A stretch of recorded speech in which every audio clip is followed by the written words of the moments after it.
back again. We're back outside. Got my papers. She's gonna call me probably tomorrow morning. They left a text message for me to come in this morning. They had a couple of cancellations. So hopefully I should know tomorrow morning. They can do the MRI will be quick, but scheduling, I have 3 procedures on the breasts. Problem is we don't know how we're going to get it done. So, thanks to the wonderful, brilliant minds of the people who run health insurance, who continually make you have to pay for a mammogram screening that you can't have. So we just had to sit down and have a conference over that one. Oh, I got a headache. So they're gonna try one more time with this. And they got the 3D mammogram over here, and there's actually another one. So the one girl is very good at it, so they're going to try to get her to schedule to do my mammogram to see if we can actually fit most of what's left of my breast on there. So we're doing the mammogram, 3D printed screening, and then we are looking for the malignant neoplasms in the breasts, meaning cancer. See if they can see it with this, but how we're going to get me in the machine, I don't know, without crushing one of the cysts. That's why we stopped doing it. There's also a cyst that's under my armpit, kind of on my back. There's only one way to do that, which would be the ultrasound. So we have to actually go in for the ultrasound, go in for the mammogram screening, schedule all of this for this machine, to try to do it, to fail, to have to come back and then reschedule the ultrasound, the wand. What a pain in the ass. But she thinks she can get me in fairly soon on the spine, because I'm in so much pain. They're going to try to put a stat order on that, and see what she can do. Just there's a lot of emergency cancer shit down here, you know. Everybody comes here for help. It's nicer. You don't want to have cancer in a place that's cold. You want to be someplace warm. So everybody's down here because they have the #1 cancer center in America. Teaching hospital is down here. The second one is in Jersey. And that was the man I got to see before I left to come here. That was the good doc. My doctor's best friend. He went to college, medical school with. And, yeah. This is a pain in the ass. The procedures, having to go through all the rules and the regulations, and wasted time and money. Now somebody's getting paid for this, and the insurance will actually pay for the mammogram, even though it's not going to get done. So they're going to pay about $1,000 for the doctor to tell me one more time she can't do it, and then schedule another $1,800 for the ultrasound. Sorry, you fell down. Yeah, we a state. This is the driving state, okay? Everything that can't get nailed down has to be put on the bed for travel purposes. I gotta get some more Velcro.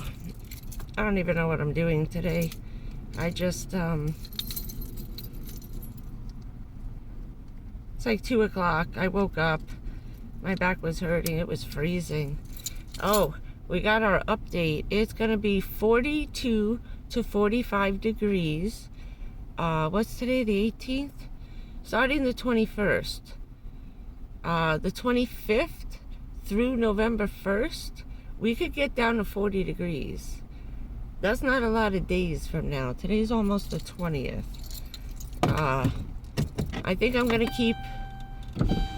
Just gotta open the window. I'm sweating. I feel like throwing up right now. I feel like throwing up and crying at the same time because I thought I was done with this.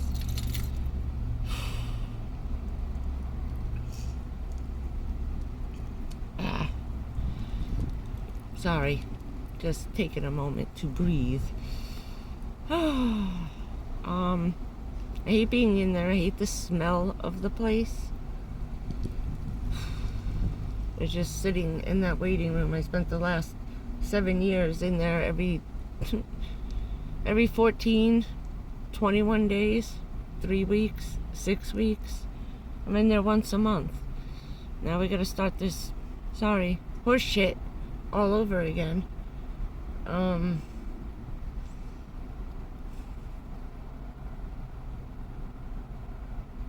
I gotta find out how bad things are on the spine, if there's any tumors growing on the bones, as well as the deterioration, so they can try to figure out, is it more bone deterioration or is it cancer pressing the hip deterioration. And there's people walking past. Okay. I really could care less which one it is, but they'll have to know. Which I'm worried that this is gonna have to send me to a whole other chain of physicians, because the health insurance is gonna want to know what they're looking for now. And going to a bone doctor, they're just gonna tell me that eventually, you know, shit's gonna fall apart. My knee kind of my knee pops out of joint. It just slips out of place a lot. Well, especially while I'm sleeping. My knee braces, my expensive knee braces, the ones the football players wear with the big metal joints on the side that bend. Yeah. They were in one of the closets, and I was afraid to take them all with me, so now next month I gotta get another one. Start wrapping my knee up. I have to immobilize my knees while I'm sleeping, and that's very hard to do, to make your legs stiff like that, not be able to move or bend your knees while you're asleep. It gets annoying, and it's extremely hard to get used to sleeping like that. It's been a long time. I started having nightmares from when I was a little girl, and they had to tie my legs together from my hips down to my ankles, like, you know, like I told you, like a little mermaid. Make sure my legs, when the bones were growing, would go straight. Most of the people end up bow-legged, and my father didn't. He said, that's okay for a boy, but it's not a good look for a woman. My little girl's not walking around like she just got off a fucking horse. So, that was all my dad. My pretty straight legs are because of my daddy. So we have full service MRIs, and now we gotta get back into the cancer center. And this is the lovely machine they squeeze you in, and that shit hurts. When they clamp those things down and like this, we also have to be careful not to squeeze what's left of the cyst in my right breast. So once I start screaming, they have to stop squeezing. The minute it hurts, we have to stop, and that person has to be good on that lever and let go and not keep going. That's the problem, is that you have to, with every ounce of your being, you're placing your life into the hands of the technician every time you put your breast in those machines. And I don't think people really understand the danger of the mammogram machine. All I did was roll over on my breast to reach for the remote and pop the cyst that big in my breast. And now they're going to squeeze it with a machine. That's the bad problems. That's why so many women go through this machine and everything is fine, because the day they did the test was the day they popped the cyst. Well, that's not going to show up for a couple of weeks. Next thing you know, 90 days later, 12 weeks later, when you got to go back again, cancer's everywhere. Now your blood tests are crazy. You can't figure out why. Why? Because you popped the cyst and the tumor, you burst it in this machine.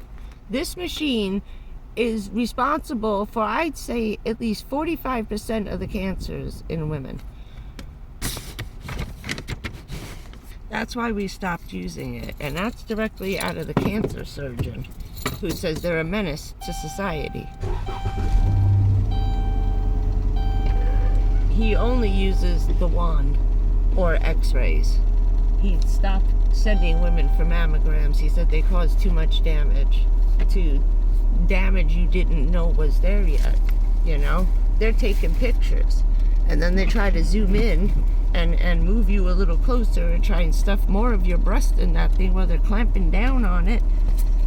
It's a vice. It's just a vice. They should make men have to go through that. Don't you like sticking your private parts in there and smashing them like a pancake in a vice? Ain't fun at all. And I don't know how I'm getting out of here. Keep forgetting the car is very big and I never moved you guys. Shit. Hang on, let me try to... I'm going to be doing 5K turns in here. I'm about to hit the Mercedes behind me. Yeah, I can't park back here when it's busy. I'm going to... And no one down here has little cars. Okay, I'm sorry. Is this the compact car lot and I didn't notice? And I got room? Yeah, what is it if you weren't there? I don't know how this truck's getting out of here. I just made it. Barely. So, let me kind of run to the store. I gotta get some ice. I don't know where I'm going at the moment. Just want to get out of the parking lot. I feel like crying. It makes me sick. I go in there and like I can't breathe. All of a sudden it's like somebody just squeezing you. Fucking moron. You got a tractor trailer, bro? I do. You got a fucking little Toyota. Oh my god, these people can't fucking drive. He's got a little tiny, teeny tiny Toyota Corolla and he's swinging like he's driving the tractor trailer coming in the outgoing lane. Dude, you're not driving a Mack truck, bro. I don't even know where I'm going. I gotta stop for a minute. Sorry. I just realized you probably couldn't see me. The sun's all crazy over here today. I don't know what's going on. It's getting a little warm too, and I think it's gonna rain today. So, I'm just gonna go someplace fairly close, grab what I need, get my ice. Why are we so over frigging exposed?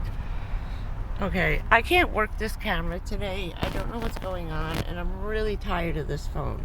I really am. It is not worth $900. This is insane. My only saving grace is that I hope I die before I end up paying it off. And please don't take that the wrong way. I just fuck you to AT&T for charging these prices. And not... You know, this is the other shitty $50 phone had a much better camera, much better tracking, watching, following you while you're moving the camera around. I don't understand.